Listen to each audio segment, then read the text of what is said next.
Hey guys, welcome to video 74. Today we're going to take a look at cue point location and its effects on amplifier distortion. We're going to be using a 12AX7, and the basic idea is we're going to first set it up for a relatively centered cue point on the AC load line. We're going to determine its distortion characteristics when it's overdriven. Then we're going to move our cue point down close to cutoff by increasing the value of our cathode resistor, reevaluate it for distortion characteristics. Then we're going to decrease our cathode resistor, moving the cue point closer to saturation. And again, we'll determine the distortion characteristics of the amplifier. And we're going to start first with a relatively centered cue point as shown here. Now, if we come on over and look at the amplifier, it's pretty similar to all of the common cathode amplifiers we looked at before. This has full cathode bypassing, and in this case I added a grid stopper resistor. I labeled it R sub gamma because sometimes this is called a gamma network. And I did that because we're going to be driving the grid well beyond the VGK equals 0 volt curve, and I didn't want to damage the grid, so this resistor limits the grid current hopefully to a safe value, and it also stabilizes the circuit and reduces the tendency for it to pick up high frequency noise as well. Now, all the values boxed in blue are the theoretical values, and the analysis that I used to get those is shown here. Starting on the left, we have our DC load line limits, then our bias line calculations, from which I got an IPQ of 0.5 milliamps and a VPKQ of 135 volts. Over here are my small signal and large signal calculations. We get a gain of about -65 theoretically, and the AC load line over here gives us a positive clipping level of 75 volts, negative clipping based on our VGK equals 0 curve of about -90 volts. But remember, we can drive past this curve because it's not a hard clipping point like VO Max's VPK cutoff. Now, I built the circuit, and all of my experimental values here are shown in the red boxes, and they're in pretty decent agreement with the theoretical calculations. Our VPKQ is a little bit higher, and our plate current is just a little bit low, but it's not that significant. This is pretty decent as far as agreement with the theoretical values. So let's go on over next and take a look at our scope trace for an input of about 100 millivolts peak to peak, which gives us an output of 6.8 volts peak to peak for a gain of about -68. And since we're not overdriving the amplifier, there's virtually no distortion present. Now let's go on over to the next slide, and we'll see what happens when we overdrive the amplifier. Here we're applying an input of about 3 volts peak to peak, and the resulting output is about 132.9 volts peak to peak. And we're seeing the asymmetry that we've seen so many times before. The positive going output is squashed, the negative going output is stretched, and we've got a significant amount of distortion. So what we'll do next is take a look at the spectrum for this output voltage.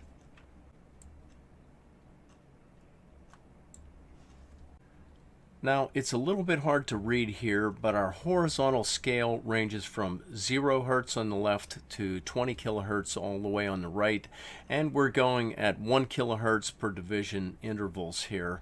And we're also set for dBV on our vertical axis.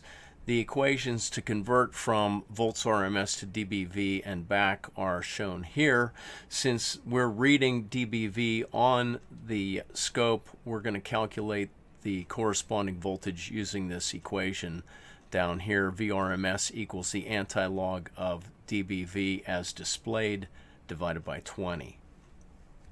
Now, it looks like there's a heck of a lot of distortion here, and really there is, but you have to keep in mind that we're looking at a decibel scale here on our vertical axis, and that's going to tend to compress the large amplitude peaks and expand the small amplitude peaks.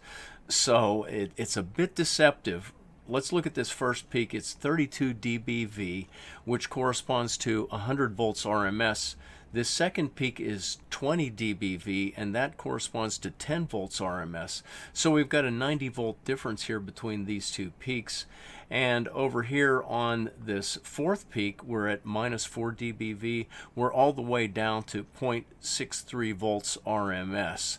So just keep in mind that when we're using dB for our vertical axis, that we're going to see a lot of small peaks come up that we wouldn't even notice if we were looking at this on a linear scale. Now, the output spectrum is pretty cool looking, and it does give us a lot of information about the amplifier, but what we're really after is to see what this distortion sounds like when we play a guitar through the amplifier. And we're going to get to that because I've got some sound samples I'm going to play at the end of the video. But what we can see right now is that we are getting a lot of even harmonic distortion here. Our fundamental at 1 kilohertz is 32 dBV, and we've got our second harmonic here at 20 dBV. And second harmonic or even harmonic distortion is very typical of single-ended Class A amplifiers where we have the traditional squashing and stretching asymmetry of the output signal. All right, now let's go ahead and take a look at what happens if we move our cue point towards cutoff. Now, in this case, what I've done is increase the cathode resistor from 2.2K to 10K ohms. Everything else is the same, and as you can see over here on our AC load line, it's moved the cue point way over here towards cutoff. We're at a VPK cue of 200 volts, and 230 volts is our cutoff point. So if you want to see the calculations I used to get these load lines and everything, they're over here. Here's our DC limits, our bias line, cue point, and all of our small signal and large signal analysis to get the load lines. Just like the last example, I put all of my theoretical values in blue boxes. The measured values were in red. And as you can see, all of our DC values came up just about as good as you're going to get. The actual voltage gain turned out to be less than the predicted voltage gain. And that's, if anything, that's the value that I would expect to deviate the most. So it's not too unexpected. So now let's go on over and take a look at our output waveform with an input of 100 millivolts peak to peak, 1 kilohertz. We can see we get about 3.7 volts peak to peak out, phase inverted, so our gain is negative 37. Now let's take a look at what happens when we start to overdrive this amplifier. Here I've applied an input signal of 2 volts peak to peak, and we can see that we're starting to get some distortion already, and that's because our maximum output swing is limited to about 30 volts. So here we see we've got a Vmax of 29 volts and a total output of 72 volts peak to peak.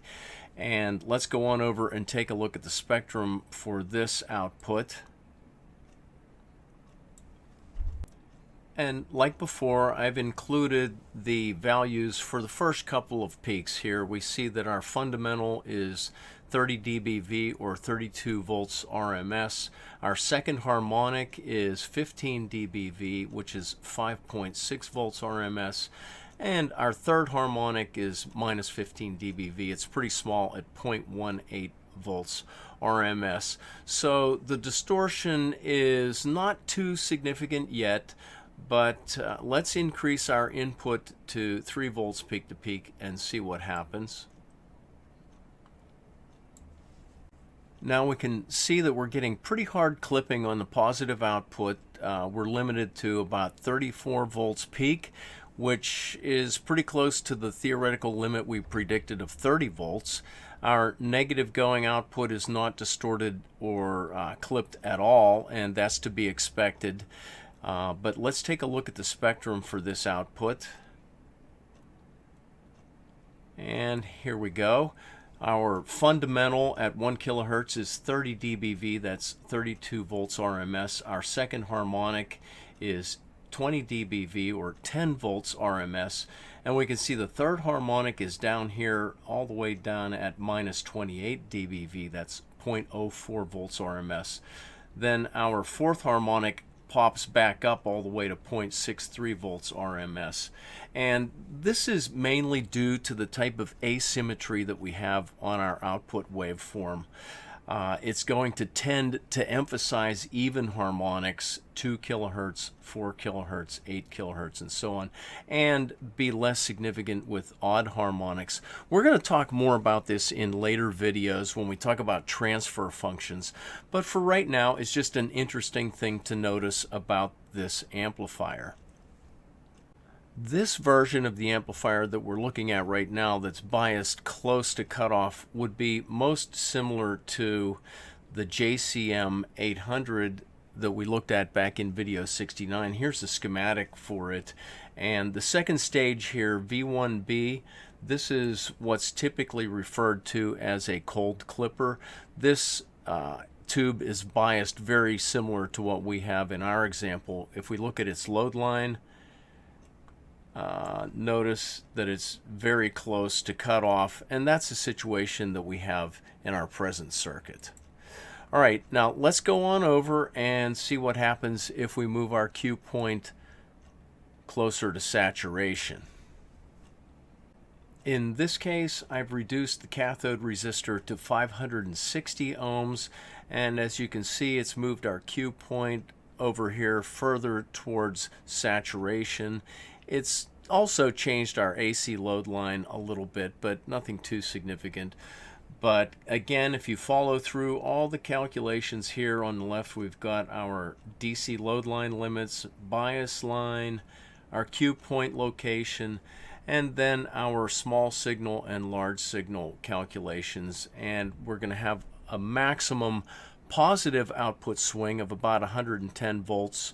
We get about a negative 40 volt swing before we cross the VGK equals 0 volt curve. But remember, this is not a hard clipping point, so we could go all the way down to 0, which would be a swing in the negative direction of 80 volts before we would reach our hard limit. Like before, I put all of our theoretical values in blue boxes. The measured values are in red boxes. We've got pretty decent agreement. Our plate current's a little bit low, which causes our VPK value to be a bit high. And the voltage gain is reasonably close. So let's go on over and see what the scope display looks like for a small input, 100 millivolts peak to peak.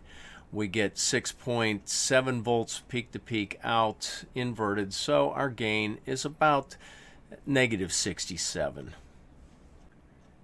And let's go on over and see what happens when we overdrive this amplifier. This time again we've got an input of 3 volts peak to peak at 1 kilohertz. We can see the output is 132 volts peak to peak, just about.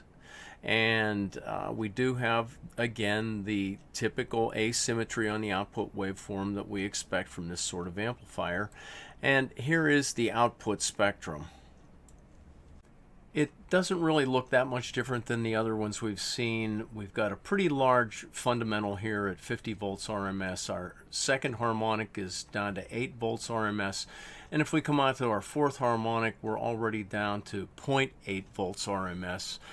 And I guess the best thing to do at this point is to see what these things sound like. So what I'm going to show you next is a clip of the experimental setup.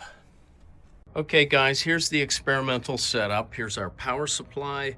This is our biasing circuit for the 12AX7. We're going to take the signal from this Les Paul.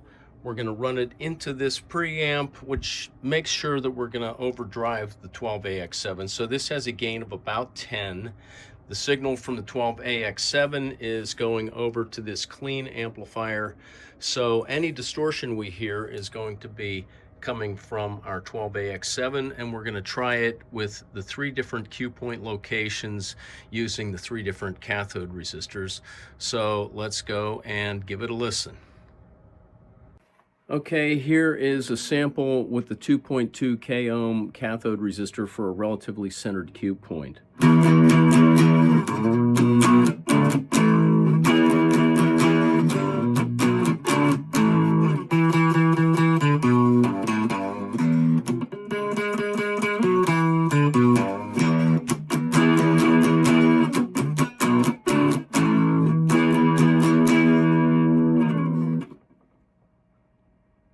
Okay, here's a sample with the 10 k ohm cathode resistor, so we're biased very close to cutoff.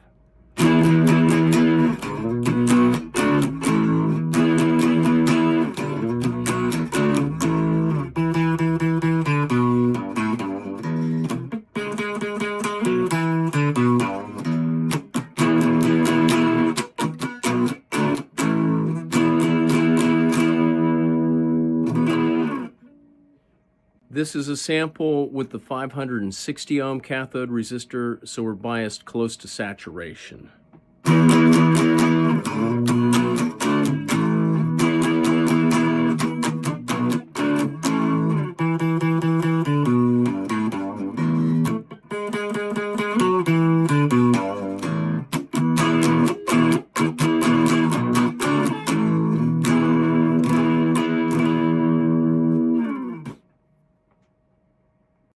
All right, let's go on over to our schematic and talk about these 3 different samples. The main thing that I noticed was there's not a whole lot of difference in the sound of the distortion, regardless of whether our cue point's located down here towards cutoff, the center of the load line, or saturation. And I realized the sound was a bit muffled. It's because I was using my iPhone. I'll have to set up a good microphone to record this stuff in the future. But surprisingly, there isn't a whole lot of difference in the distortion regardless of where we locate the cue point. And that's kind of surprising, but I guess if I had to pick one of them from today, I think the cue point located up here towards saturation sounded the best, but maybe that's because we had the highest gain from that version as well. But in any case, that's today's video, and I will see you guys next time around.